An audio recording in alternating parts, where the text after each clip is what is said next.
this whole topic of meditation is truly a voluminous topic. There's almost no end to the study and no end to the ways you can approach it. You can talk about meditation in 10,000 different ways, and all of those ways are correct. So that's how big a subject it is. So also, whatever questions you have, ask, because it's a small group today, so it's really good, nice. Ask all the questions, because the questions won't be answered in books, and you have to have someone who's done a lot of practice to be able to answer the questions in such a way that they're accurate now and they'll lead to intelligent questions later. See? So it's like a stair step, because each one should lead to another body of thoughts, and then another body of questions, and then another body of answers, so that you have a thorough, systematic understanding of what you're doing. The problems, people get into a lot of problems where they think they're meditating, but they're basing their practice on misperceptions, and there's nobody to ask. And it's not only nobody to ask, you have to ask someone who has substantive practice, not just someone who's practicing. The problem I see is many people leave their teachers too soon. So there's gaps in their education, and that inevitably means you're going to fall into a ditch. It's just a matter of time. So there's the process of meditation, and then there's the process that leads to meditation, and then there's another subject of sort of the human psychodynamics. What are you trying to process in meditation? What are you actually trying to do, and what facilities are you using, and what assumptions are you basing your actions on? See? If you have 20 different assumptions, but those assumptions haven't been analyzed to make sure that those are accurate assumptions, and then you start working on an assumption, aren't you wasting your time? Because you're studying a red herring, thinking that assumption is a valid theorem or process. So you have to really go back and look at everything. You have to look at your tools that you're using and the assumptions you're basing your actions on in meditation. See? No one told you that before. So if we want to look at our assumptions, which is really important, we have to look at the nature of our minds. What's going on there? What are the dynamics of it? What are the levels of activity that are going on, conscious and unconscious? Like if I say to you, who do you think you are? You have a strain of ideas, a group of ideas of the person you are. That's just the common body of understanding of who you are. But if we went a little bit further down, those are the assumptions we commonly entertain, and we sort of say, I like thinking of myself that way, so I'm going to reinforce that. Or I'm unhappy about this thing, but because you think it's real, you're going to reinforce that also. Then if I ask you the question, how many frustrations have you had in life? Or how many times, and you think, that's got to be in the millions, Or you ask the question, hey Dom, how many times have I had a sense of fear in my life? Well, again, that's got to be in the millions. How many frustrations have I had? It's, again, millions. What we have to realize is the very fact that we can say, oh, I have all of these frustrations, or I've had all of these hurts, or all of these loves, that's like a micro program running in your subconscious. It's turned on, but it's on idle. See? It's at one point when someone poked you and you were irritated by it, whether they poked you physically or emotionally, intellectually, you were irritated by it. At that moment, it was conscious, and you were holding it in your consciousness, in your awareness. But after a day or two, you calm down. But what happens is the irritation is still there, but it simply floats down to the subconscious level. But that program is still running. It's just running in idle. So we have to realize that our subconscious psychic composition is full of trillions of feelings and thoughts and micro programs that are all still running. Because they're still running, aren't they still affecting you? Absolutely. It's the body of information that's being constantly fed to you, but you're unaware, but you are responding to it. See? Just like if I take a vitamin tablet, I'm not aware of the tablet once I swallow it. But is it not functioning in my system? Isn't the whole metabolism of my body still functioning based on that, working on that? Utilizing it, distributing it, changing the nature of my health? Absolutely. So we have to realize that we have an infinite amount of tiny programs running all the time that is part of your unconscious disposition that affects your conscious disposition, but you're not aware of it. It's subconscious. So we have to realize, oh my God, there's all this stuff going on, but you have to be aware of it before you can address it. If you're not aware of it, how do you really address it? You don't. So in this process of meditation, so now you realize you've got your conscious norms of how you think and feel about yourself.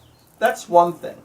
And then you have your unconscious functionality of infinite amount of micro programs running and affecting you, affecting your disposition, affecting your health, affecting your future. This is affecting everything.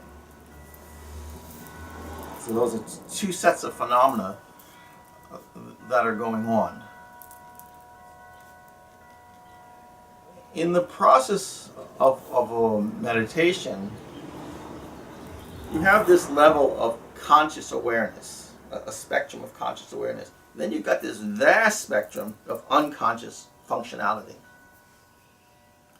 In the process of awareness, you have this level of conscious awareness. Over time, that conscious awareness gets larger, the band gets broader and broader and broader. So it means the stuff of the subconscious starts to become conscious. See? Now, why do people stop their meditation or say, I don't want to deal with this anymore? It's because all of a sudden, as the spectrum or as the bandwidth of their consciousness increases, they start to become aware of all of these sub-programs that have been going on that may not be too pretty or may not be too comfortable. And like any human creature or any creature in life, you want to move away from discomfort and move towards comfort. So you start blocking all of this stuff. But it's like blocking a disease process. Just because you deny that the disease, you say it's not there, you're not helping yourself. The key is to become aware and then find an appropriate treatment. But most people, when they start their meditation, they only stay in a very narrow bandwidth because they don't want to deal with all the sub-programs that are going on, all the frustrations, all the irritations, all the disappointments that they have. They don't want to deal with it. Consequently, they stay this level, and they don't go any further. Even though I've been sitting for 15 years, I've been sitting for 20 years, but because they don't want to deal with the discomforts, they have a very narrow bandwidth. They say, this is how I want to see myself, this is how I want to feel about myself, this is what I'm going to, this is me. It's not me. It's just a perspective of me. See, it's not. They're not seeing their full or broader constitution. And in the meditation practice, you not only have to be honest, you have to be radically honest in order to make progress. I mean, you don't have to blurt out everything that's going on in you, or your past history, strengths and failings, not necessary. But you do have to radically see things for what they are. This was a good decision, this was not a good decision. This was a positive action, this was not a positive action. This was productive, this was non-productive. You just have to be radically honest. There's no need to get down on yourself. Not at all. But you have to see things as they are, recognize this was productive, this was non-productive. See it as it is. Now, one way of looking at meditation is that there's two profound processes that you have to absolutely embrace. There's no wiggle room in this. There's no wiggle room at all. Either you do it or you don't. One process is profound awareness. Just see what is. Don't judge it, just see what is. The other major process is profound or radical acceptance. See? You just have to be able to sit, be aware, and accept. I'm not saying endorse. I'm saying simply accept what you experience. You have to be able to allow things to be and accept this sort of subconscious history. There's no endorsement, this or that, but you can't suppress it. See? If you suppress it, there's no healing. The healing comes from allowing all of these micro subconscious processes to arise and then to resolve. The reason they're all sitting in your subconscious is that you just pushed it away because it was discomforting, and you never resolved it. You never allowed yourself to come to peace with all of these micro incidences, micro events or micro programs that are running in idle. And then what happens is you're living your life, and you come across a circumstance, and all of a sudden you go into a rage. You say, gee, that's not who I am. Why did I go into a rage when that person said such and such? It's based on that hidden micro unconscious program that was running. A few moments prior to that conversation, you were just fine. But your rage came because there was a seed of anger that was unresolved, and that person just pricked that memory. See? They just pricked that subconscious program that was running, and it made it go into full overdrive. And it rose up, and it came out of your mouth. See? It made your head hot. Yes? How do you resolve seeds of anger during meditation? That's the key. This is where it's uncomfortable but necessary. How do you resolve seeds of anger? In the process of meditation, you have to acquire a completely non-judgmental perception, where you allow, and you have to look at everything, whether it's anger or frustration, whatever it is. You have to allow it to arise. You have to see, the problem is that we identify with it. We identify with that anger or that hurt. by doing that, we are sort of pumping more fuel into it. Every thought, every feeling, every phenomena has only so much charge. It has only so much energy in it. You know, each feeling has a different gradation of energy. We have to allow it to arise. This is a two-part answer because it's actually a long answer. We have to allow it to arise and learn the process of being non-responsive to it, to being aware of it, but not tied in. We don't want the ball to keep rolling. We want it to arise, and then just by being completely present and holding on to a sense of peace and awareness, that anger or that frustration will start to slowly dissolve. It'll break apart by itself. We're the ones who kept it alive. We're the ones who kept feeding it because we never allowed it to arise and fully resolve. It arose and then we stuffed it down. The moment we stuffed it down, we didn't allow it to fulfill its cycle of arising and falling apart, coming up, manifesting, and falling apart. We stopped the process. See? We allowed it to be created, to arise, and then we stuffed it down. If we had allowed it to arise and maintained a sense of awareness and internal peace, it would have broken apart by itself. Okay, now this is just one part of the answer because this is a little bit complex.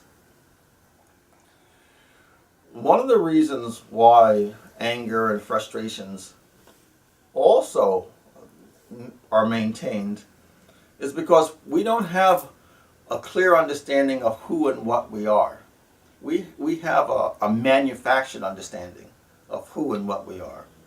It's by what we thought, what we feel, what our parents taught us, what our society taught us, what our religion taught us. And we sort of cobble together a notion of who we are. But it's not really a functional notion. Well, let's say it's a functional notion, but not a realistic notion. It's not really who we are. It's just a set of assumptions that we package together and they say, I am Hari. It's a package of assumptions. Now, in the process of meditation, you are in the process of deconstructing what you think you are. And you're in the process of re-identifying with other conditions within your being. So each person has a name, and they identify with that name, and they identify with the history that they attach to that name. That's just a strand of your beingness. As well, we think that that's 100% of who we are. So we function thinking that that's who we are. But that's just a little tiny strand, a notion of who we are. In the process of meditation, you'll practice prayer, you'll practice mantra, then you finally practice meditation, where you have to learn to release, you have to learn to rest, actually physically and psychologically rest in a state of peace, where that becomes what you hold on to, that becomes what you identify, that becomes slowly the new me-ness, me, as opposed to each of us with our names and histories. So as you learn to simply make the word peace or silence part of your psychic disposition and part of your self-identity, as you do that, you now have a new reference point as to who you are and how you function. See? Prior to your study of meditation or any of these sacred practices, your reference point was always the package you attached to yourself. My name is so-and-so, my history is such and such. So everything you dealt with was dealt with based on that. That was your primal reference point. In meditation, what we have to do is shift your reference point. See? Which is a little bit difficult. Because a lot of times we're very attached to what we think we are and who we think we are and what our histories are. See, there's an inherent attachment to it. Sometimes a positive attachment, sometimes a negative attachment, but there's definitely an attachment. See? Now if we shift the reference point to is, I'm no longer Sally, I'm no longer Jill, I'm no longer Tommy, and shift your reference point to, I am aware, I am being, beingness, and I am peace. In the process of meditation, if you're shifting your attention and your identification to awareness, to beingness, to profound peace, this is slowly becoming your new disposition and your new psychic personality. You become what you practice. You become what you practice. I am Hari, I am Hari, I am Hari. So that notion of Hariness is there. What if I realize, wait a minute, when I was a baby, was I Hari? I don't think so. That Hari was a bunch of information put together that I simply embraced. Everyone called me Hari, so I said it must be so. Not necessarily correct. You know, what the heck is Hari? You know, if Hari walks down the street and gets hit by a truck, all of a sudden there's a new Hari, a new experience, you know, a new identity put to that Hari. So was the old Hari, if the future Hari is so volatile, what about the present Hari and the past Hari? It's all very volatile. It's radically changeable. So if all of that stuff, that identity is radically changeable, why are we putting so much, 100% of our energy into saying it's so? See? It's not so. It's momentarily so. Now, we have to say, okay, if all of my sense of identity is truly volatile, what's not volatile? What's not changeable? See? That becomes the great spiritual search. What is truly stable? See? The great yogis and rishis of the past, the great saints of the past, said silence is stable. Silence doesn't mean nothing. Silence just means silence. There's a lot of tremendous dynamism in silence. But because we're habituated to radical action all the time, physiological, psychological, that's our habit. And all of our psychic energy has gone into the nature of activity and movement, that we've given almost 0% of our psychic attention to the nature of silence. So it's an unexamined vista, see, as opposed to the world of action is completely embraced, and embraced by everybody. But it's not the whole package. See, when you look into this yoga science, you examine everything. You examine every assumption to see what is so, what is not so, what is functionally so, see? What has just a utilitarian value, but is not really necessarily so, see? So, when you're doing this practice of meditation, there's a shifting of beingness. When you started out, you said, this is who I am. You signed the sheet and said, okay, my name is Sally. And you were 100%, this is who I am. Maybe not so. You know, maybe you're having a Sally moment.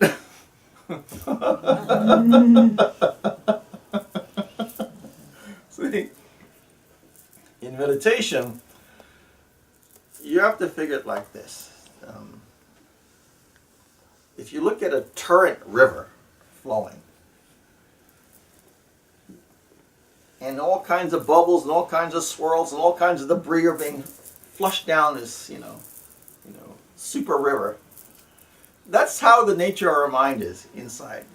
We are habituated to watching all of the activity. That's what draws our attention. And there's all of this psychic material just rushing by. And if we can capture any thought or anything, then we rush off into a whole thought process, which is again more activity. It's just stirring the pot more. We're not really analyzing. We're sort of capturing images or capturing micro programs that are going by, and then we're doing a whole psychic embellishment of remembrance, misremembrance, enhancements, re-referencing. All of that's what's going on in our mind. Okay? So that river is going by, but what was holding? But you never asked the question: what held the river? That river has boundaries. The mind does have boundaries. What held that? See, there's something more subtle. We're caught up in the dynamism, but we're not trained to look for the subtle. See, what allowed that river to be? What holds that river? What allows it to be? It's in a cup. See, it's in a frame, but it's a super subtle frame. See? That super subtle frame is absolute spacious silence. Absolute spacious silence.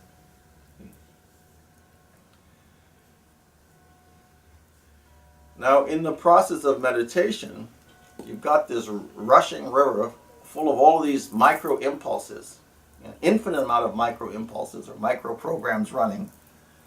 And we have to acquire a sense of radical acceptance, not endorsement, just acceptance. Acceptance that it is. That it is. Because if you don't accept that it is, it means it becomes more subconscious. Meaning it didn't go away, it just meant you denied it. You are in denial. It's not so, it's not so, it's not so, and you function as if it's not so. So you push it away. Doesn't mean it went away, it just meant it went more subconscious, deeper into the subconscious. But it's still affecting you. So in this process of meditation, you want everything to be able to arise and resolve. The reason it's still there is because it never resolved. See? You never allowed it to fulfill its full rotation of manifestation. Things will manifest, things will sustain, and things will resolve. See? They will dissolve. See? That's a normal rotation of energy, of constantly changing states. Nothing stays forever. No manifest thing stays forever. But if you interrupt the process, you prolong its middle phase of staying. See? No thought, no feeling, no idea is forever. There are some phenomena that are forever. So when you're sitting in a deep meditation, there's profound awareness and simple, profound acceptance of what is going on. There's no more suppression, no more putting it away, no more I'll deal with it later. You simply have to be present with whatever arises. See? All of these infinite psychological bubbles and programs that are hidden inside of you simply have to be allowed. You have to take the lid off. You have to allow them to arise, be present, and resolve. Without you saying anything about it, without you thinking anything about it, without you feeling anything about it. You simply have to be present. See? The moment you say something, think something, do something, comment, you've just fed it energy.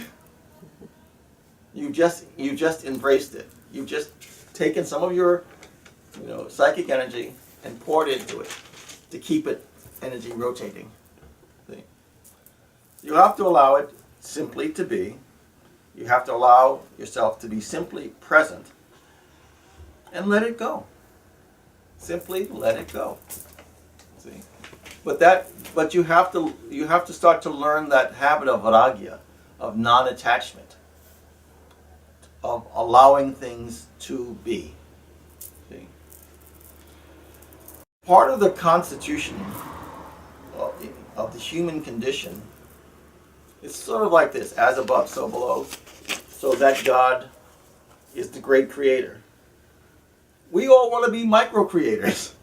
We all want to have our say in everything that we see. There's nothing that passes our mind, that passes our perception, that we don't have an opinion about, whether it's conscious or unconscious. We got an opinion. And that opinion wants to shape whatever that is. You know, because we have the nature of the creator within us. It's inherent within us. Just like as a biological creature, you have the inherent nature to procreate. You never thought, oh, I want to procreate. That nature is naturally there. It naturally arises. It's just part of your programming. See? Part of your psychic programming is to create.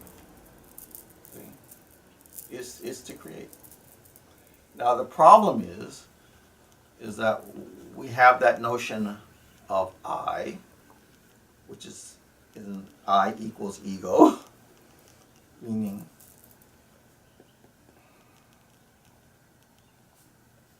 limited small creator.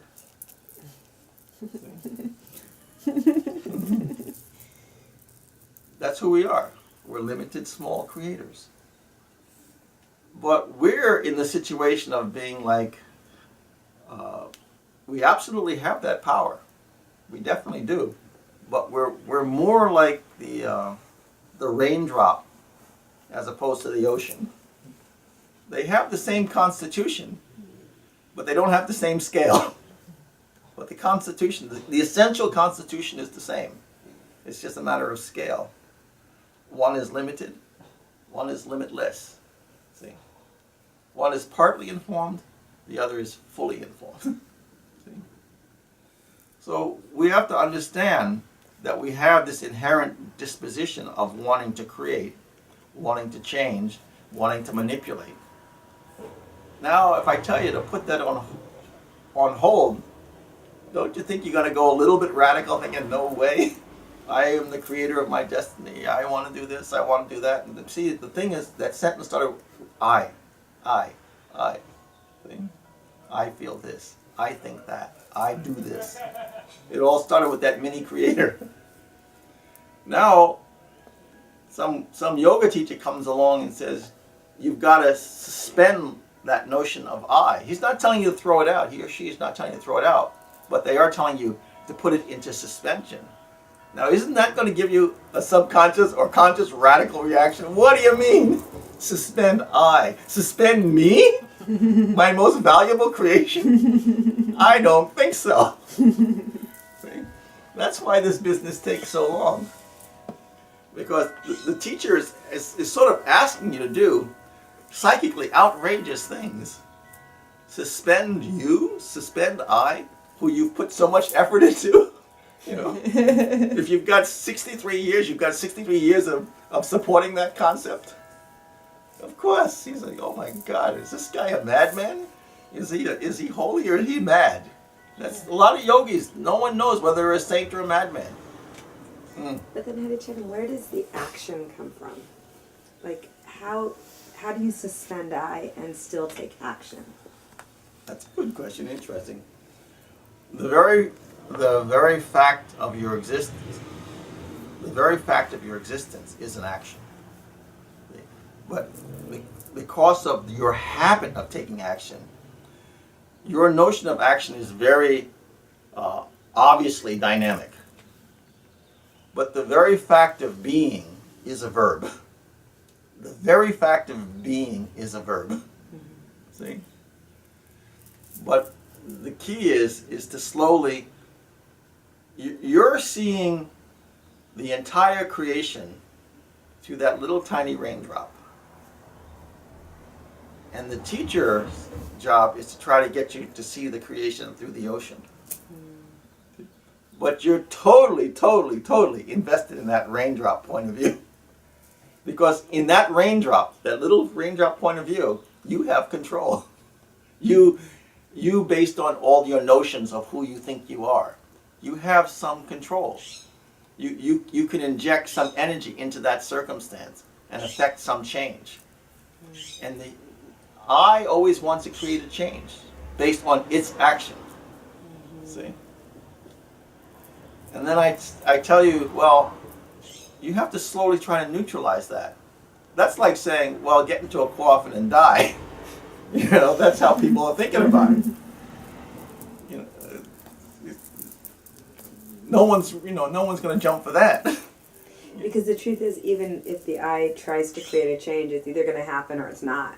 It doesn't actually, our actions aren't influenced by our own thinking, right? Not entirely. This is a very subtle, sophisticated conversation. Yeah. There's things I could say, but I don't want to confuse the issue. Yeah.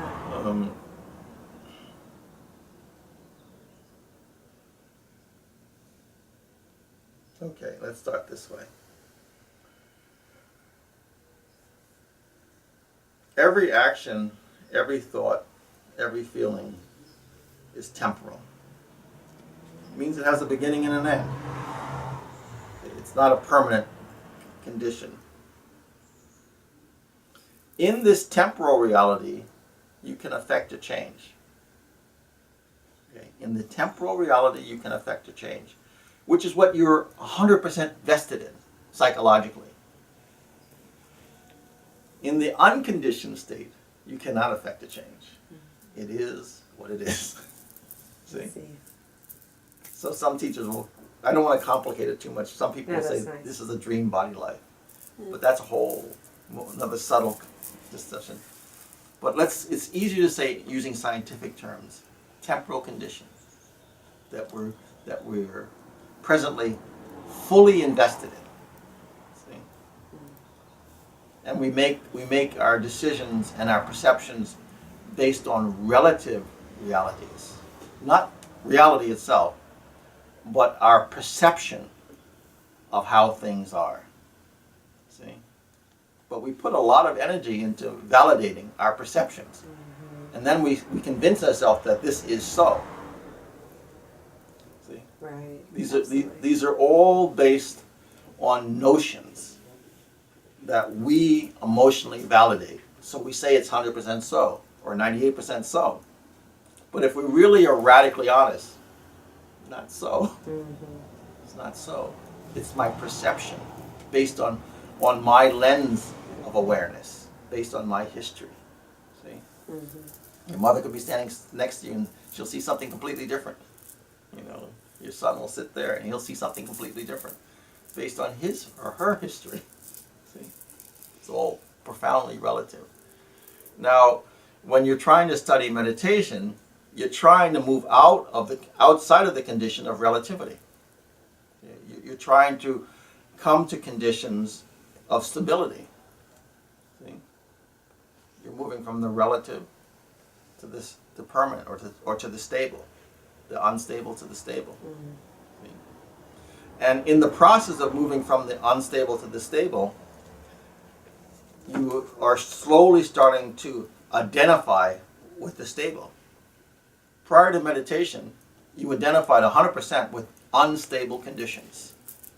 100% identification. Now, in the process of meditation, there's a slow melting of what you thought the way things were. You see things in a very dimensional way. You know, it has height, it has width, it has depth. You know, height, length, and depth. So we look at everything that way. Is that all there is? I don't think so. You know, the physicists are saying there's infinite dimensions now. Finally, they're getting onto it. The rishis of the past have said that all the time. So you're changing your psychic disposition in meditation by learning to place your attention on elements that are constant. See? So your frame of reference is now changing. Because now you're starting to embrace something that is stable, as opposed to embracing something that was infinitely unstable, changing every moment. But we sort of said, I'll go along with that because it works for me now. It's not really real, but it works for me. As you become more psychically stable, and as you start to embrace all of these sub-programs that are running, as you stop embracing them and allowing them to be released, because the only reason they're in the subconscious being held is because you're holding them there. You know, they're unresolved issues that they've just been pressed down. I'm not going to deal with it now. It's a little uncomfortable. Put it away. But it didn't go away. You just denied it. You just are in a state of real massive denial. You know. So if we can now shift our attention to something that's more stable, and then we can allow a release of all of this infinite psychic debris, then more peace comes. And through our psychic facility, all of these suppressed irritations, suppressed frustrations, suppressed hurts, suppressed confusions, they're all, one way or the other, blurring our clarity of vision. See? They're all affecting us, either actively or passively, they're affecting us. Now, as you release them and allow them to resolve without you participating in it, don't you think your clarity of vision starts to change? So, if you looked out through the eyes of Jesus, through the eyes of Krishna, through the eyes of Buddha, what did he see? What did they see? When you look out through your eyes, what do you see? See? This is the evolution of man. We have to eventually see through the eyes of Jesus, of Buddha, of Krishna. See? We have to experience the world through the heart of Jesus, through the heart of Buddha, through the heart of Krishna. See? Are we doing that? No. Why aren't we doing that? Because we have all of these suppressions, all of these unconscious, unresolved issues in our subconscious that we're holding on to, that we're maintaining, that's blurring our vision. So if these great saints or these great rishis make these great cosmic statements that are what we consider platitudes, but what they consider reality, why? Because they're seeing the world through a clearer perception than we're seeing the world. Raj? What actually decides when these subconscious programs comes up? It's not that's again a complicated answer. It's not a singular process.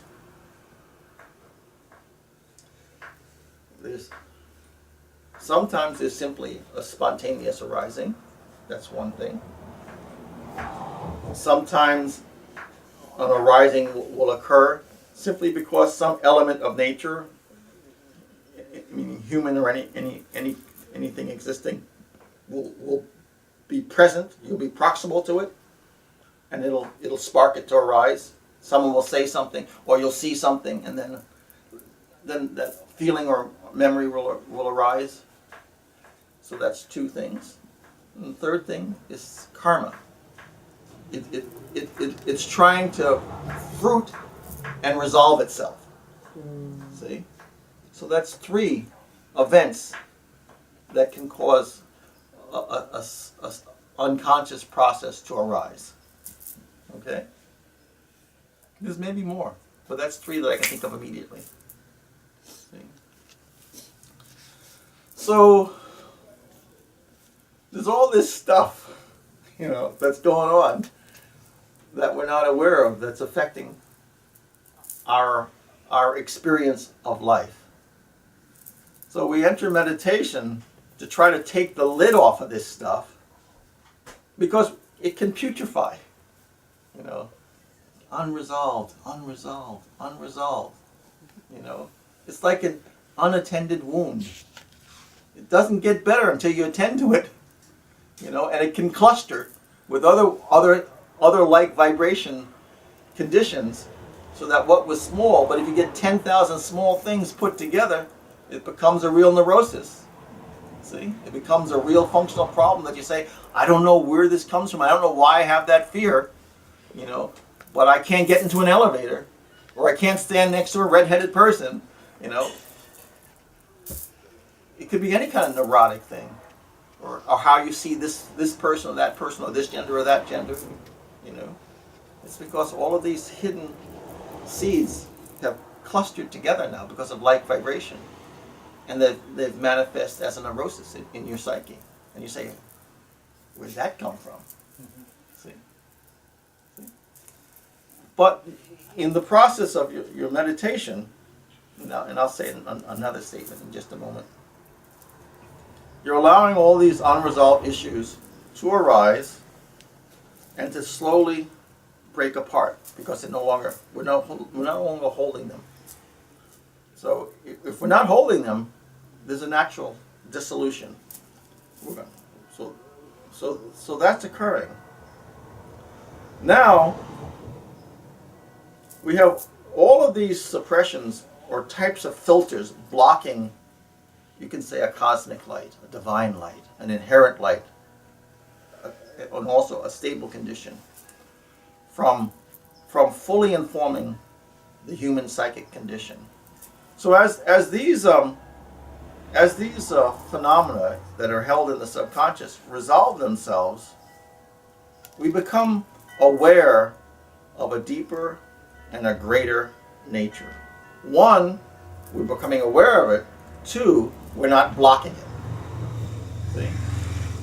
A lot of times there is a flow of energy, of, you know, I don't want to sound too new agey, but this happens to be true, of a divine cosmic energy. A divine cosmic energy. You can call it the will of God, you can call it the grace of God, you can call it the presence of God. That's always flowing. But we reject it. See? Why are the saints always like this? They're always head bowed. They can humbly receive what is. The divine nature, the divine kingdom, the divine energy, the divine cosmic light. They're simply receiving it. It's not that the sun is not shining on us.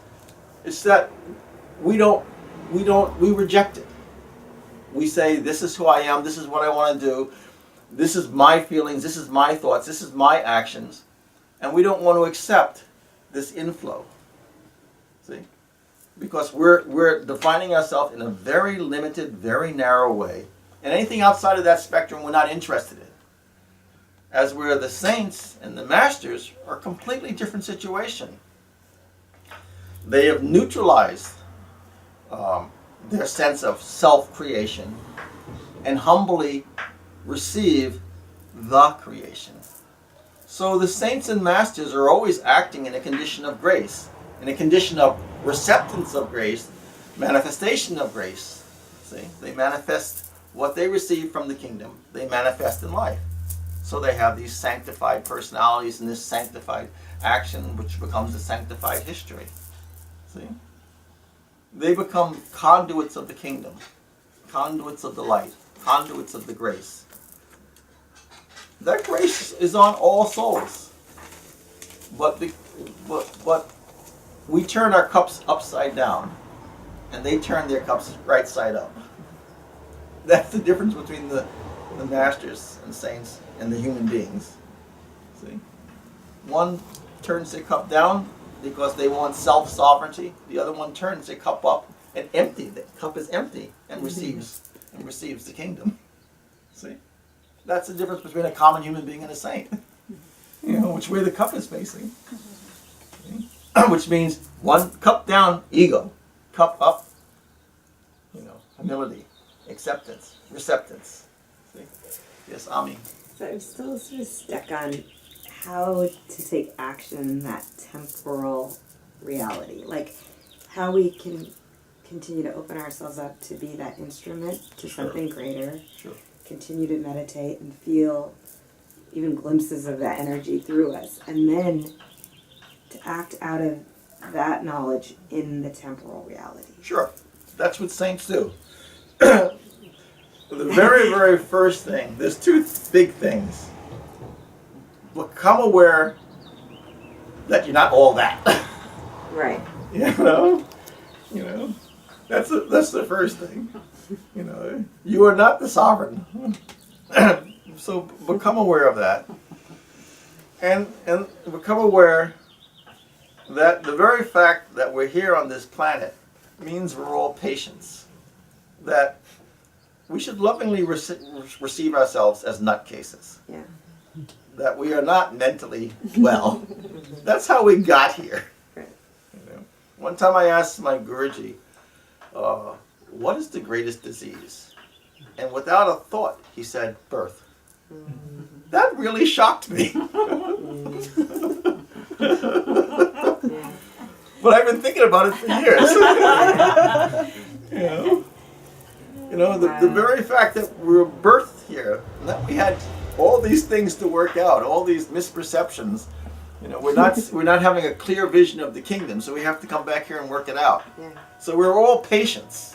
See? And these saints and masters are the physicians who come back to help us have that vision of the reality. See? The vision of the truth. One part of the answer. Now, in that acquiring that vision of the truth, which will give us a clearer, saner, more compassionate, loving action, a true life, not a faux life, a true life. A life that's in a unitive experience with all of creation, not an individualized,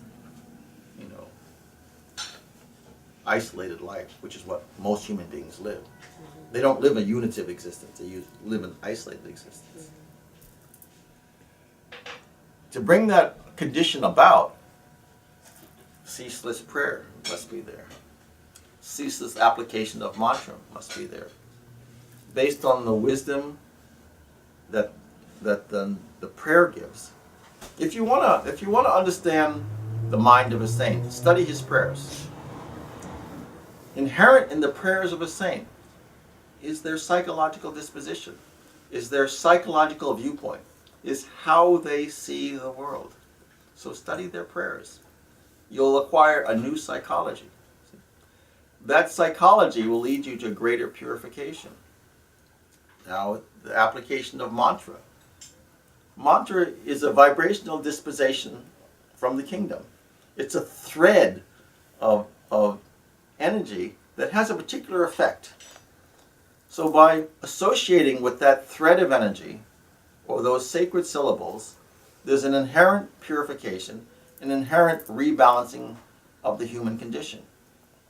Each mantra is injecting its particular quality or its particular action into your life. So the ceaseless application of mantra must be there. It's forming a purification. If you do the ceaseless prayer, if you do ceaseless application of mantra, you are preparing the field of awareness so that meditation becomes easier because there's simply less debris. These things are cleaning up the mess. See? So now when you enter the process of meditation, you're entering the process with the vibrational energy of prayer, the vibrational energy of mantra, so that when you sit, you're sitting with a disposition that allows you greater, more rapid progress, simply because you're sitting with the correct disposition. Mm-hmm. To have success, you need many things. For success in any sacred action, you need correct knowledge. Okay? You need correct application of the knowledge. And you need correct environment. See? Mm-hmm. And a simple example is I can have a match that I know will light.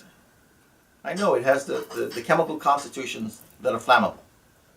Then I have to have the correct striking technique so that the match will light. So that's the technique. It must be correct. If you're not striking properly, it's not going to light. You have the correct materials, but you must have the correct technique. Now, the third thing is you must have correct environment. If I have the correct match, if I have the striker here, and I stick it under the water, and I try to strike it with correct technique, no ignition. If I take those same constituents and strike it with this oxygen, the flame arises. See? So you need correct knowledge, you need correct technique, and you need correct environment. See?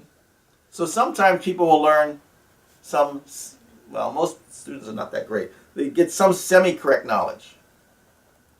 And then they get some semi-correct technique, and they have a lousy environment, a lousy psychic environment. Are you really going to have success like that? No. So they have a body of attitudes that are thoroughly dysfunctional.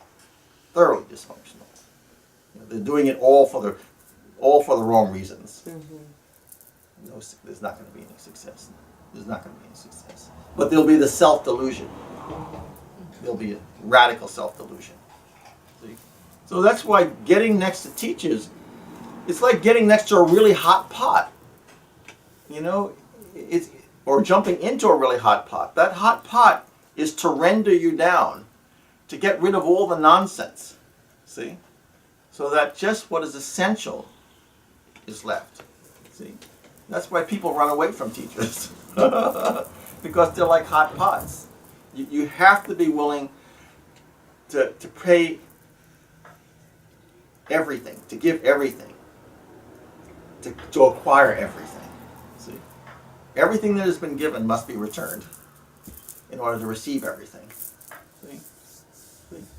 Now, a master like Jesus has made that example, where he became intuitively aware of the truth.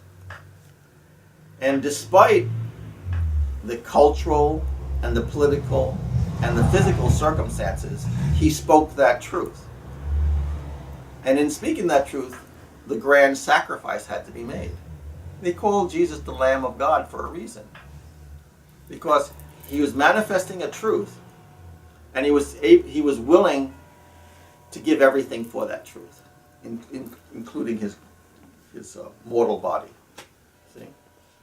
But because he gave it all, not 99%, 100%, because he gave it all, he received it all. See? And was able to re-manifest in a body of God, not in a body of clay. See? A body of light. You know. The great teaching of Jesus. Full. But prior to that, you saw in the Garden of Gethsemane, Jesus doing profound prayer. See? So there's that union. And many other mystical practices that this master has practiced. To give us an example, you know, he knew that his crucifixion was coming. Why didn't he get on the fastest camel out of town?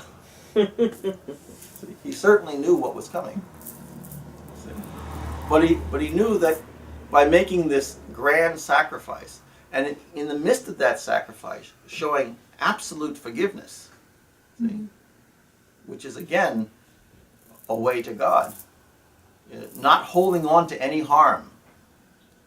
He renounced harm, though he'd been tortured, he'd been injured, he'd been castigated. He forgave everybody. There was no psychic suppression, no holding on to anything. Just the Lamb of God showing the way. See? And became immortal, you know, through complete acceptance of the divine. See? So that's what we have to understand, is that we all have to go through our own crucifixions, you know, our own wounds that we receive, and not based on our own psychological strength, but on our communion with the kingdom. Do we get past it? See, if we just try to rely on our strengths, whatever our wounds are not going to be really completely healed. They might be modulated, minimized, but full healing, not really. Because the condition is not right. We're still using a volatile intellect, a volatile psychic facility to think about and respond to a volatile incident. See? Two volatilities. Problem.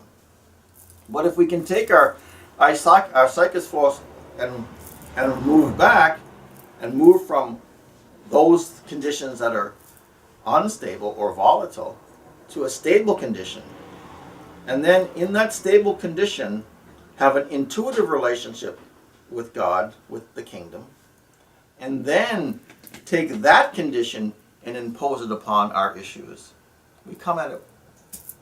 Then what can't we forgive? See? Because you have this mortal, temporal, unenlightened awareness looking at an issue. Is it really ever going to properly resolve unless you acquire an immortal, intuitive energy to put to your issues, to thoroughly resolve it, to completely resolve it, to resolve it eternally? See? That's the difference. That's like a Jesus, like a Buddha, see, like a Krishna. See? They realize this is all phenomenal, and that their real beingness was immortal,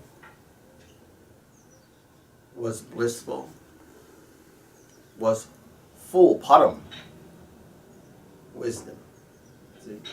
That became their new identity, or their true identity.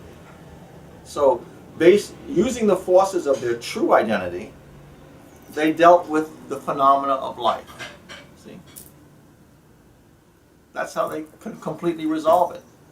So, by us practicing meditation, coming into a state of peace, of silence, of complete acceptance, and then in that state, these suppressions are released. And as these suppressions are released, and we're not holding and grabbing anything, more of the intuitive light can come in. Our sense of identity is now changing to a broader beingness, as opposed to our little constructed beingness, uninformed, constructed idea of self, to a far grander, far more supported sense of who we are, of self. See? A grander vision of self. And that will come through meditation, just by awareness, beingness, holding on to absolute silence, and judging nothing. Just being present. That becomes our new psychic disposition. See? Our new sense of self. And in that sense of self, we can deal with everything. See? We can do everything in a benevolent way, as Buddha did, as Jesus did, as Krishna did. See, so it's a new sense of self that has to be manifest. But in that new sense of self, there is a path of thorns that you must go through. All of those irritations, all of those frustrations, all of those past hurts, we can allow them to arise, but we don't engage with them as we used to engage with them. Oh, this hurt me. And then you start the drama again. You develop some new psychic drama based on that. Just let it be. Let it arise. Observe it. And then see what happens. You never saw what would happen if you just let it be. It was created, it arose, you stuffed it down. You never allowed to see what would happen if it went its full arc. See? And you were woefully unprepared to deal with it. That's why you did stuff it down. But in meditation, you're getting this whole body of energy, this whole body of stability. Now you can deal with it. See? Is it pleasant? No, it's not pleasant. Is it doable? Yes. Can you resolve it? Absolutely. See? So all that trunk of suppressions that you have are slowly being released. So of course, you have a different sense of life, a different sense of freedom, a different sense of joy. And you know how much psychic energy you're using to hold all that stuff down? What if all of a sudden that was freed up for your creativity, for your deeper perception of life? Why are all the saints happy? No matter what's going on, you know, they have a sense of ananda, a sense of joy. They have a sense of peace. You know, they know this war is going on and this corruption is going on, but they can see in it and through it and know it won't last. Yes? So I guess I'm a little confused about that, tapping into that kingdom, Yes. and at the same time taking action in a situation of injustice, whether that's Oh, sure. social justice efforts or Sure. No, ending that war at the same time. So there's an action in a political arena which is extremely temporal, and you're saying it's coming from a yeah. place of forgiveness and love, and yet you're taking actions that are very strategic and have impact on people. Oh, They absolutely. may not want to have happen. Yeah. The difference is that you are coming from a place of complete peace and deep wisdom. Now, you're okay. Within your being, you're okay. But you see the world, and you see the imbalances in the world, the corruptions of the world. It's perfectly fine to take action. But you're not taking action based on irritation or frustration. You're taking action based on attempting to bring the same harmony that you experience in the kingdom, to bring that harmony here. So you're taking it just as vital and active an action, but it's not on an emotional, psychological frustration. It's based on a loving compassion to bring harmony, to bring the same joy, the same healing, the same peace that you experience to whatever condition that you're dealing with. But the minute you're taking action, aren't you exercising ego? And isn't that Not what necessarily. political difficulties are about, based in religious fanaticism, Yeah. perhaps? In general, the average human being, the human being who is unattached to the kingdom, is doing it based on their ego. The yogic person, the person who is involved in the deep process of yoga, has suspended their own ideas, their own agenda. They haven't thrown it out. They just put it in a sense of suspension. And the difference is they ask the kingdom. They can sit quietly and put a question forth, and through intuitive inspiration, know exactly what to do. This is how Gandhi worked. Gandhi didn't have any agenda at all. He saw a social injustice and asked the kingdom what to do. You know, that's why he was so unique. All of India is trying to do things based on what they think. Gandhi attempted to make a social change based on the inspiration from God, which was sort of counterintuitive, because he practiced ahimsa, which allowed him. He had to go through a practice of tremendous self-sacrifice, even to the point of losing his life, see, or being imprisoned. The average person doesn't want to put themselves up on the front line, but he said, not only will I stand in the front line, I will do no harm. That was definitely an inspiration, and intuitive instructions from the kingdom to show how to resolve things in the most sublime way. So it's a matter of what you. It's whether you're human or a high yogi, you can take action. Absolutely, you can take action. But the question is what are you basing your action on? Are you basing your action on your psychological perception based on one limited human's ego? Or are you basing your action on the intuitive instructions that any human being can receive if they practice these, prayer, mantra, meditation? See? If you study the Gita, there's sometimes you can.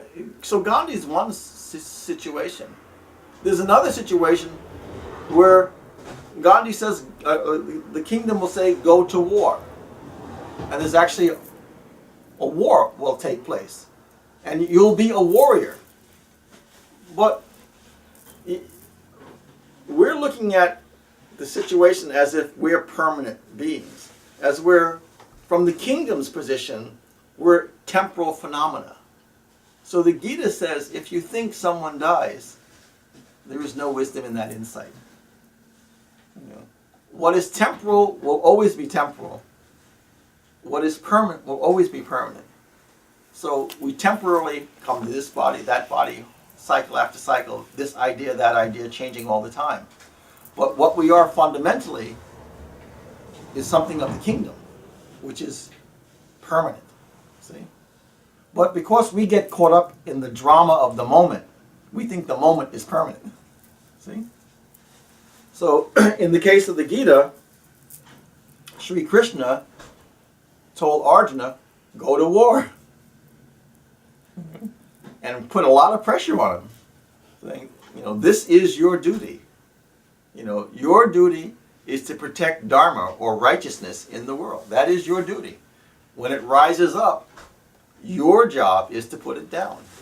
See? And to put it down in accordance with the ways of God. So there was no vengeance in the activity. It was like a physician saying, okay, there's cancer in the body. We'll remove the cancer, and but there's no maliciousness in removing the cancer. It's just a malignant condition that you want to remove, and then you want the body to thrive. See? So whether it's a political malignancy, sometimes it has to be removed by force. Sometimes the surgeon must take a scalpel to the malignancy. See? Other times he can treat it in a more benign way with chemicals. See? Or even with prayer. These are all different ways of treating it. But the thing is, you're treating the malignancy without maliciousness of heart. You're looking at the malignancy with a larger picture in your mind. You're just trying to bring back harmony. See? You want homeostasis to occur. You know, you're not saying bag malignancy. You're just saying, this is a malignant condition. It must be removed. That's it. There's no more thought to it. You know, you're not, oh, evil, oh, bad, oh, wicked, I'm going to punish you, I'm going to, have reprisals. None of that. None of that. One moment. On the battle of, on the field of Kusetra, if a warrior put down his arms, immediately he'd be spared. There was no, you're a bad guy, off with your head. There was none of that. None of that. You could walk off the field and be treated as a guest the very next moment. See? There was no sense of anger or reprisal. The moment you put down your weapon or a moment you said, I'm going to leave the field, that was it. Even though moments before you were in bitter conflict. But the moment there was, putting down of the weapons, you were forgiven immediately. Forgiven and embraced immediately. See? It was done with a high psychic dharma in the mind. See? This is a Christ mind. This is a Buddha mind. This is a Krishna mind. See? We, as sort of social activists, come at it with a human mind. See? Uninformed by the inspiration of the kingdom. So it's important to really study the lives of saints so that you can see them going through all of the social inequities, all of the social conditions, and how did they deal with it. The key is to study the psychology of the saints, because those are the souls who are in tune with the kingdom and acting in their time in the conditions that they live. See? So there is a way, as opposed to having all the conditions of the world, high and low, and then acting with it from one's own limited egoic point of view. See?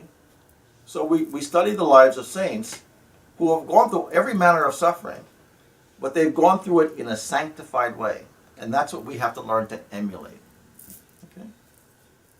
There was a question. Yes? I was just going to resonate with a point, because when I look at Gandhi, it becomes clear to me, because, he was a mortal man in our time. Exactly. And when you think about the things that he did, like even in his experiments of truth, and his ego couldn't have even come up with some of those solutions, like, right. the It's completely Darsana salt works, and exactly. It just was intuitive. it had to be greater than what Yeah. our ego could possibly even conceive of. Yeah. You know? Yeah. So this approach is a bit by bit approach. Don't try to take on the whole cosmic idea at once. From a yogic point of view, we live our lives in a highly experimental way. That's why Gandhi called his life "My Experiments with Truth." Mm-hmm. So we say to ourselves, okay, if I take a prayer and I try to really bore down and understand the psychology of that prayer, and I do some prayer japa with it's contemplative prayer japa, not just you say a prayer and you're good for it. No, deeply thinking about the psychology of it, and then to say, okay, I'm going to try to base my actions, I'm going to try to base my feelings, I'm going to try to base my thoughts on the psychology of that prayer. See, that becomes a living experiment. See, and the greatest thing is you get to pick the prayer. You know, you say, what is, you find your favorite saints, and then you find the prayers that are most interesting to you, and then you really work on understanding, what does that prayer mean? You really enter the process of profound contemplative prayer where you're thinking, you're constantly mulling over the implications of that prayer and the application. How would I do that? How would I make that work? See? And then you start doing it. Your life becomes a massive experiment. And also in that experiment, you're slowly inviting in the divine. Because that prayer is based on a holy psychic energy. An energy that was sanctified, that manifests itself as a prayer. So you're sort of like reverse engineering. By thinking about that prayer, working on it deeply, you start to become associated with the energy that allowed that prayer to manifest. And with that energy, you'll also start to acquire the intuitive understanding, see, and the intuitive application of that prayer. See? You work your way back. See, what happened with the saints is, in their meditation, the inspiration came and they wrote it down as a prayer. So they had direct contact, and then they reinterpreted it and put it for our benefit. We can take that same prayer and work it backwards.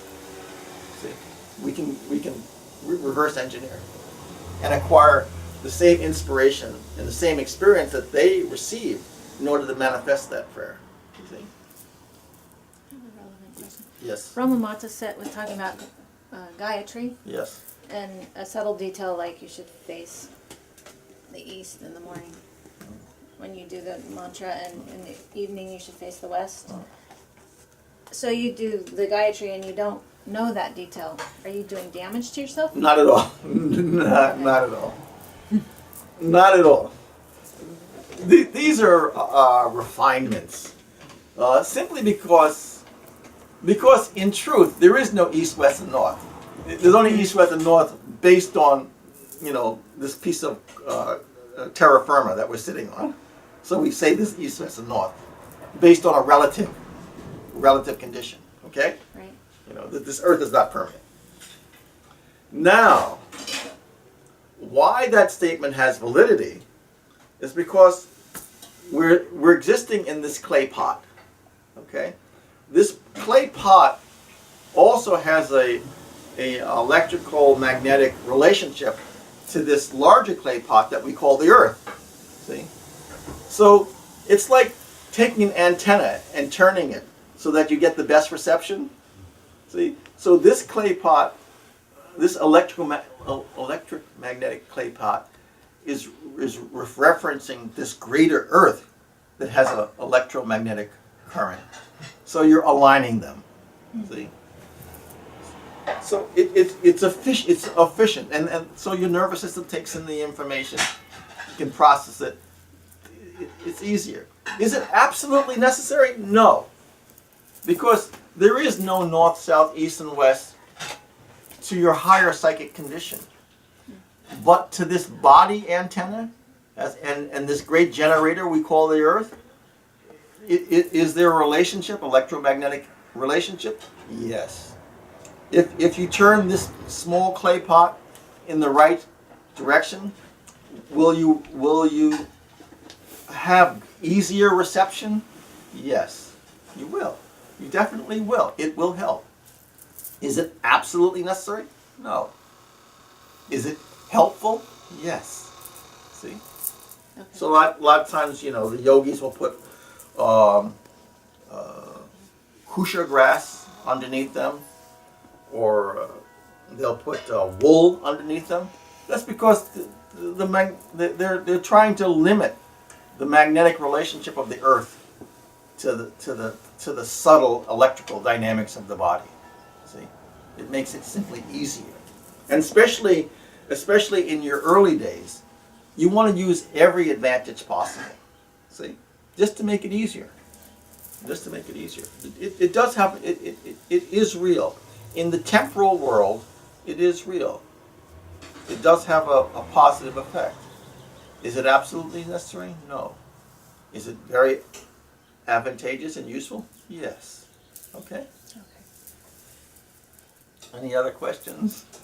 A lot of stuff we're talking about today. You know, you're getting to see meditation in a very, very different way. You have to understand what you're up against. You have to understand the things that you've been doing that have been non-functional. Before you can untie a knot, you have to understand that the knot exists. See? You have to understand there's a knot. And in our case, we've got a lot of knots, thousands of them. So you have to understand, a lot of times people will start to meditate and then they'll feel all this discomfort. And they say, I don't want to deal with that, so I'm not going to do that. I'll do something else. I'll go to do volunteer work at Goodwill. Forget this meditation stuff. I'll do some social action. All good. But if you can understand that there's a good reason to go through those discomforts, that if you pass through those discomforts, you'll be done with it. It'll be over. You won't be holding on to it. It won't be stinging you every day. Then you say, okay, this is worth it. It's like taking a medicine that's bitter. But you know, the back end of it, you're going to be well. You're not going to have that disease process anymore. So you take the bitter pill. This is part of meditation. You learn to say, okay, there's all kinds of discomfort I'm going to pass through. Body discomfort, emotional discomfort, intellectual discomfort. But it's worth it. Because the back end of that is psychological, emotional, physical freedom. Real freedom. Real freedom. See? Why do you love to sleep? Because in sleep you get some measure of freedom. Some measure of freedom. Why does a human being enjoy an orgasm? Because for a moment, everything is suspended. For a moment, everything is suspended. You're like, all your inhibitions, all your problems, all of your headaches are for just a moment suspended. See? Meditation brings you all those things, but it brings you them in a lasting, stable condition. See? It brings you a stable freedom. See? As mortal creatures, there's always fear, because something can sting us at any time. If you put the primary portion of your psychological disposition into your stable, immortal self, at that point, how afraid are you of the pinprick or the sting? It's so much less an issue. See? If you realize you're an immortal being as opposed to a mortal being, where's the fear of death? See? I mean, when you know that you're immortal, not just think it. When you know you're immortal, then where's the fear of death? See? That's a huge neurosis that drives a lot of our behavior. Is what happens, when we kick the bucket. Do we, go into this dark abyss, or do we travel to a hell? But by knowing that your condition really is a condition of Sat Chit Ananda, full wisdom, purity, infinite beingness. If you come to know that, and you can only know that through meditation, then how you perceive the world becomes different. You know, you can do what a Gandhi did, or you can do what a Saint Francis did, or you can do what a Jesus did, because they became fearless. They became fearless based on direct, personal, intuitive knowledge of what the real condition of life is, not the assumed temporal condition of life. See, they came from a point of stability and of direct knowing. That's what meditation wants to inform you. It wants to give you direct knowing of the real condition, not the real permanent condition, not the temporal momentary condition. See? So you base your life on a different parameter. You base your actions on a different parameter. If you were fearless, don't you think you'd be living a different life? If you were truly fearless? See? But because I am mortal, I don't want to be harmed, I don't want this, so we contract. We contract. You know, we find a safe way to just sort of meander, wiggle through the world, and sort of try to get clobbered as least as possible. But if you look at, you know, these great saints, you know, they became fearless. They acquired a truth, and they lived a truth, come what may. They acquired a truth, they lived the truth, come what may. See? So this is what we have to do. And this is what meditation brings us to, that intuitive stability, the condition of truly knowing our constitution and our destiny and our true condition. See? And then naked, as above, so below. The harmony there becomes the harmony here, becomes the harmony there. See? The sanctity there becomes the sanctity here, becomes the sanctity there. See? That's what meditation does. We become truly informed. But we do have a path of thorns to go through in order to come to that clarity. There's a lot of waste that has to be released. You know, a lot of greater clarity. You know, not just your limited perception, but the perception of the ocean, not perception of the drop. Any other thoughts, ideas? Have I gotten some of the points through? Is there any advantage to something like setting an intention to work on some aspect of yourself and then meditating? Oh, that's a little interesting. My advice would be to do. My advice in general would be to separate the two functions. You can set noble intentions. That's important. The noble intention should be supported by scriptural study, prayer, mantra, meditation. But to say, I want to meditate and deal with a particular issue,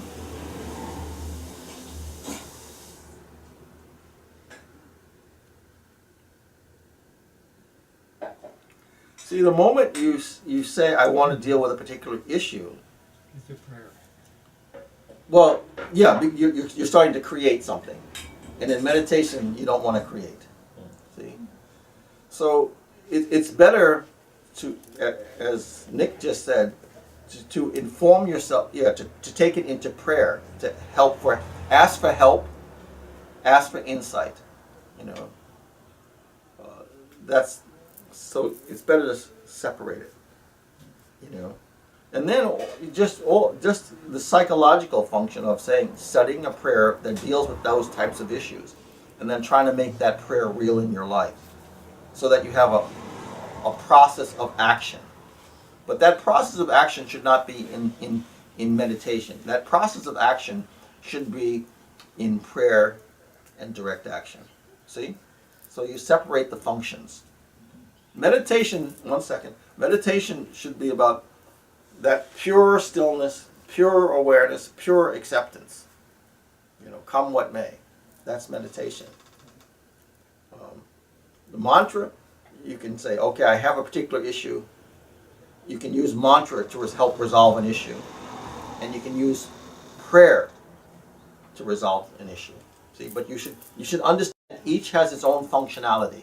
Okay? And don't blur the lines. Don't mishmash. Okay? There's always a way to solve a problem, but use the tools in a very clean, directive way. See, don't mishmash. Okay. Any other thoughts, questions? I've got a real random one, but Yeah. was Gandhi reborn? Gandhi became a master in that birth. Will he be born? My confidence is yes, because that's their nature. You know, these masters often take a bodhisattva type point of view, which means they have such a desire to heal humanity, to bring humanity to a place of sanctity, that by choice they take a birth. There's no more karma for them, so there's no compulsory rebirth, as we are. We have compulsory births. But once a soul becomes a master, it's completely optional. But generally, they desire to bring greater sanctity here, so in general they return. That's just my supposition. Okay. 1 second, yeah. Okay, good one. Any other thoughts, questions, ideas? I don't want to hold up the thing, No, but I have. no. It's important. This is more important than food. Food means nothing. Oh, okay. It means absolutely nothing. It's more like a random question. It's a. No, it's important. So you have an issue, a frustration that arises, and it dissipates in 2 days because it's moved to your subconscious. Yes. To me, that's not feeding it energy. So I'm thinking, why doesn't it just dissipate by the fact that you've let it go? Why does it actually keep running? Yeah, because you in never, that moment? because you really didn't let it go.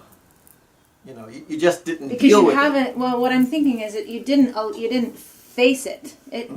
It's that actual arising, and your consciousness saying, you're not accepted, or you are accepted. Let it be something. It's like that. You have to have that relationship with each issue. It can't just not be in your awareness and disappear. You actually have to relate with it for it to disappear. Does that make sense? You have to become aware of it in its fullness, and then in its fullness become completely detached from it. Allow it to be independent of you. If you just have an incident occur and then it just sort of subsides, or you put it aside, you never really resolved it. It never really ran its full cycle of creation, sustaining, and resolve. You see? Sustaining resolve. Yeah, Okay. it's you know, you didn't really fully deal with it. You might have partly dealt with it, but the very fact that it persists means you're holding it. One way or the other, you're holding it. You know, by whatever infinite means of holding, you're holding it. You. That's why they say, let go and let God. You know, you really have to psychologically let go, where it's no longer an issue for you. See? So, like if you spit on a saint, he doesn't take offense. If you spit on a human being, they take offense. See? The saint never held it. He never held the insult. See? He honestly, completely never held the insult. See? So it won't ever affect him, because he didn't receive it. We receive these insults. See? Because we received it. We took possession of it. We're holding it, one way or the other. See? I am insulted. See, the I starts first. I am insulted. I was wronged. See? We received it. You can do something negative to a saint, they won't receive it. They won't take it as a reality in their disposition, in their existence. See? It's just one of the infinite phenomena flowing by, but they never received it. They were aware of it, but they never received it. They didn't take possession of it. See? If you don't take possession of an insult, you know, does it mean anything to you? It's only when you take possession of the insult does it become yours. Well, if there's no I, then there's no ownership of it anyway. Yeah. That's another way of saying it. The other question is, can this stuff arise while you're meditating without you experiencing it, can it arise and resolve itself, or do you actually have to have that, there's my pain experience for it to truly be cleansed? That's a very interesting question. That's a very interesting question. The big things you're going to become aware of. There's infinite micro conditions that will be resolved simply because you may be momentarily aware of it, but we're talking about infinite moments of a second. Because of the psychic environment that you're creating in meditation, the system is being flushed with a sanctified energy. So it's in the process of constant alchemy, where it's constantly neutralizing infinite conditions. See? So maybe for the most tiny fraction of a moment, you'll become aware of it. But because it's being bathed in this energy, it's dissolving rapidly. Some other issues will come up. There's more energy to sustain them, so they're more obvious. But there'll be a million micro issues that will be resolved in an instant because of the nature of the energy that's pouring into your system. Is it part of your body of awareness? Yes. But you may only be aware for the most infinitely fraction of a moment. See? But because you are consciousness, you will be aware. But it's how sustained something is based on the level of energy it's pooled together, held together. See? Okay. A little bit of a nuanced answer. Any other thoughts, questions? See, this is a good opportunity. You don't get this kind of conversation very Small often. group today too. So. I mean, this is like really deep digging into how these things work, which is really important. Not that many people get these discussions. I'm telling you. And I read the literature, so I know what's out there. So that's the thing, though, with looking at an issue, let's say it's a core issue, you hear the discussion from teachers that you're looking at all the aspects of it before you let it go, but you don't know what it is you're actually looking at, A. You don't know why you're holding on to it, B. right. So, and that's where I think a lot of people give up on whatever they're doing and try something else because it doesn't seem to be affecting what... Yeah, you have to be infinitely patient and infinitely confident in the instructions of the saints.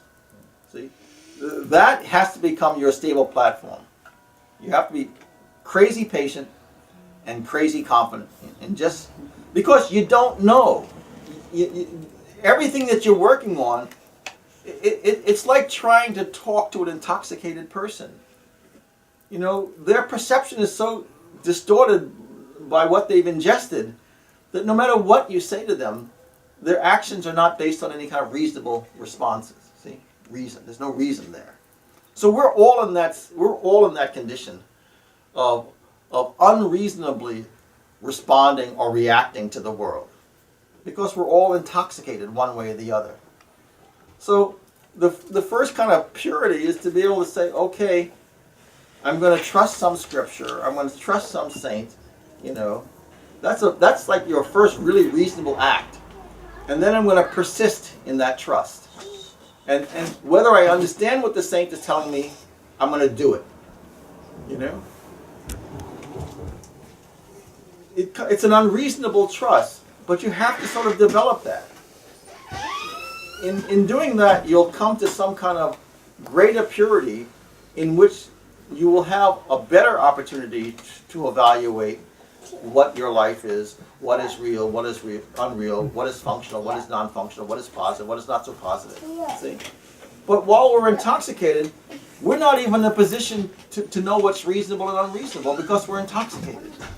So that faith has to be there in the saints because they are sober and we're not sober. So we just have to trust the saints. See? All the parameters, no matter how psychologically interesting or enticing it may be completely erroneous. It's like the logic of a drunk or the intelligence of a drunk. He's convinced that the elephant ran across the road. and he's in Iowa. You know, so you have to understand the situation we're in. So we should consider nothing we think as so or really truly reasonable. It's just what we think. And we have no validation of whether what we think is truly real or truly viable. We have no idea at all. See? So we get slapped around in the world, kicked and poked and punched and pushed, until we get to a frustration where, okay, I asked my doctor, that didn't work out. I asked my psychologist, that didn't work out. I asked my mom, that didn't work out. I asked my friends, that didn't work out. So out of frustration, out of going through, I asked all the scientists, that didn't really work out either. After going through all of the notable authorities, we humbly crawl up to the saints and say, please, please, you know. See? But before that, we've gone through everybody. I asked my girlfriend, I asked my wife, I asked my psychologist, I asked my teacher, you know. Until all of those things are exhausted and frustrated, then we finally say, God, what's left is, oh God. It's like when you're drowning, you know. The very last thing you say is, oh God, because you've given up everything else, you know. The psychologist isn't working for you when you're going down for the third time. At that point, it's just, oh God. See? And the closest thing to oh God we can get is a saint in this world. See? So once you've really been shaked and baked and kicked and rolled, you finally come to saying, okay, oh God. Okay? And then you start to do some process of healing. That's our situation. You know? What do they say? The last resort is oh God. You know? So that's I hear a clicking. Oh, I see. Okay, stop. I see. Okay, so that's our situation. So over time, that oh God, through the various Dharma teachers, instead of just being this burst of exhaustion and prayerful hope that you're going to get out of this situation, the Dharma teachers give you clarity in understanding what that oh God meant. See? From the regular human being's point of view, it was just a immediate, visceral, last gasp. But in that last gasp, you became profoundly essential, profoundly focused, which allowed you to say, oh God. And then the Dharma teachers explained to you what that oh God means. See? Why did you resolve? You didn't say oh science, and then bloop, bloop, bloop. You know, oh mom, bloop, bloop, bloop. You know, you didn't do that. You said, oh God. Yeah. You didn't think about your psychologist when you're going down. You thought, oh God. So you became absolutely fundamental. So you went to your root, to your source, to what was there even before you came. What was there always, not to all these other temporal things. You went to something permanent. In that moment of desperation, you went to something permanent. See? That was an intuitive leap you made. The moment you said, oh God, it was an intuitive leap. You went beyond your mind, your history, your concepts. See? Oh God. That was an absolutely truthful moment. A moment of deep insight. When you said, oh God, bloop, bloop, bloop. So, and the teachers are there to help you, and the scriptures are there to clarify those things. So what does that oh God mean, that oh God experience? See? So, I think I've said what I wanted to say today. Any other thoughts or questions? You know, but this is a good opportunity to really flush out a lot of these ideas, to see, you know, to persevere in your meditation. When you sit for meditation, it should be come what may. You know, because every moment that you're sitting, you're destroying an infinite amount of these little tiny sub-programs are being destroyed. Whether you're conscious of it or not, because you're sitting, because you're in the correct process, correct method, and the blessing of the saints are there, all of this stuff is being burnt up. And then a greater and greater sense of freedom a greater and greater sense of clarity, a greater and greater sense of courage to truly live your life is arising, arising, arising. See? But you have to be ruthless. You have to be unrelenting. You have to be undaunted. See? And it's come what may. So whatever body pain, emotional pain, psychic pain arises, just let it be. Let it arise. Let it be. Sustain that silence. You know, if you become overwhelmed, you can stop for a moment and say a prayer. You can say, "Oh God, I'm overwhelmed. I'm freaked out. This is too much. Please help me. Please, please support me. Please hold me." And then go right back to meditation. See? Or you can rely on the mantra. You get overwhelmed. Om Shri Ram, Jai Ram, Jai Ram, Om Shri Ram, Jai Ram. When the mind becomes peaceful again, to go right back to meditation. See? So you should use these tools within meditation if you become overwhelmed. The further up you go in time, you'll have various types of mystical experiences, which can be profoundly overwhelming. You know, the phenomena that occurs and the dimensionality that occurs are not of this world, and your psychically can be shattered. But in that shattering, you can say a prayer, or you can do a mantra, or you can rely on Guru, and then you can become stabilized through the prayer, through the mantra, the remembrance of Guru, and in that stabilization, you can bear the experiences. You can bear it, and because these are the garments of God, you have to be able to experience the infinite nature of God, which is infinite, and by nature we exist from a finite perspective. And then when you're approaching God, you have to acquire an infinite perspective. So there's growth, expansion, expansion, expansion. So those expansions are not necessarily pleasant to our small, temporal, limited ego, who thought itself existed within a certain set of boundaries of nature. And when you find out that there's infinite more boundaries or expansions that we have to go through, sometimes it can be overwhelming. And that's where prayer is there, mantra is there, and Guru is there. And Guru is the root. Guru is the root of all the prayers. Guru is the root of all the mantras. The Guru is an embodiment of that. He's a physical, personalized manifestation of all that stuff. So just the thought of the Guru can give the stabilization to allow us to bear these expansions of consciousness that we all have to go through. We're all going to do it. This is part of the evolution of the human condition. We're all going to go through these things. It's just a question of when. See? When do you say, "Oh God," and mean it? "Oh God," and get on the journey. Okay. Any other thoughts, ideas? This is one wrap-up question. Yes. So the stuff that emerges that we were talking about, looking at and being present for, Yes. is that just past karma coming back to get us? Well, it's not coming back to get you.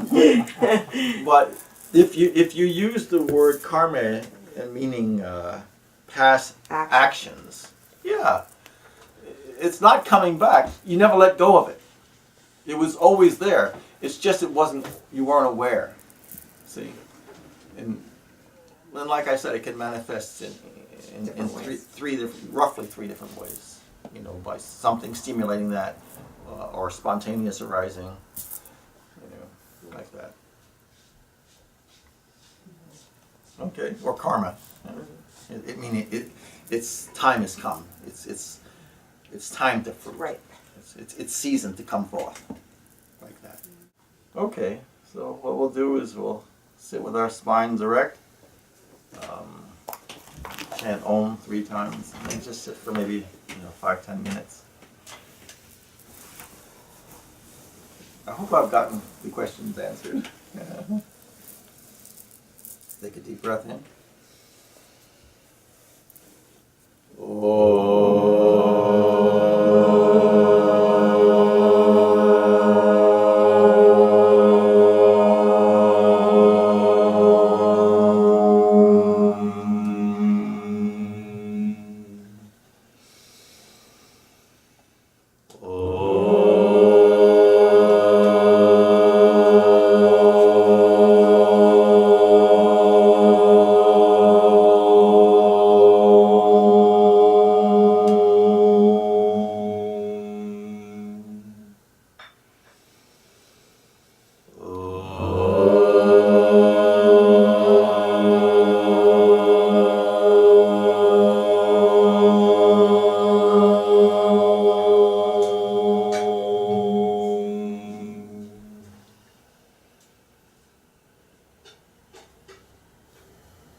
gently take a deep breath in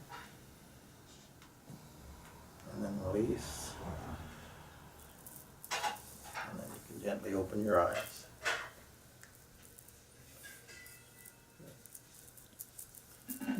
Just a micro subnote. So when you're practicing, there's two notes. Like some people say, oh, the door is creaking. Oh, the plates are clattering. That irritates me. You know, or something like that. You know, or the baby next door is crying, or the horn is honking. That's because they've embraced those things. You have to, in meditation, you have to let everything be. Just let it rise, let it fall, let it be. See? Don't receive it, just accept it. See? If you say, no, I want physical silence, you know, you're putting a condition on meditation that's completely unrealistic. So if you can't accept it, the sounds outside, how can you accept the noise inside? You know, if you didn't accept it there, you're not going to accept it here. See? So you simply just have to accept it. Just, it is. That's it. It is. Just leave it alone. See? Don't get caught up, oh, that's a noisy horn, or that's a noisy child. Just accept it. Your job is to be silent, hold the peace, and accept what is. Be present, be aware. Don't hold anything. Don't hold anything. Not outside, not inside. See? So that's one note. Then the second note is just, because I don't know how much experience everyone has had in meditation, how much instructions you receive, but just before you get to just like, okay, I want to practice silence, can you do that? Sure, you can definitely do that. But there's an easier way. Just some very simple mantra like so-hum or om. And so-hum is easy because you can coordinate with the breath. You know, so it's, as the breath comes in, so, as the breath comes out, hum, so-hum, so-hum. As the breath, and you just tie it to your breath. What will happen is as your concentration gets deeper, because it's easy, it's like giving an, you know, if you're taking an elephant through a village, the elephant will be grabbing everything with its nose, picking it up. So you know how they stop them from doing that? They give them a stick to hold. So the elephant holds the stick and it won't grab all the vegetables that's going in the market. The same thing with us. If you just do so-hum, the mind won't be grabbing everything because you've given it something to do, something positive and something subtle. And then over time, as the mind gets deeper and deeper in its concentration, that so-hum will slowly, as your concentration gets deeper, the so-hum will slowly disappear. And then there'll just be silence. So you'll acquire that deeper skill. But prior to that, give the mind something to do.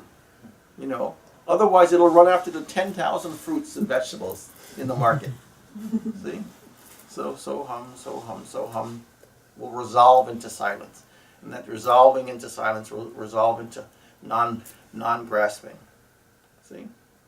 So all these instructions are very simple but very deep. They lead you into truly deep metaphysical awarenesses. You know that. You know, sometimes I say, "Oh, it's so simple. How can it be of value?" Give me a break. So is H2O. You know, very simple, but very vital. You know, so is the oxygen you breathe. Very simple.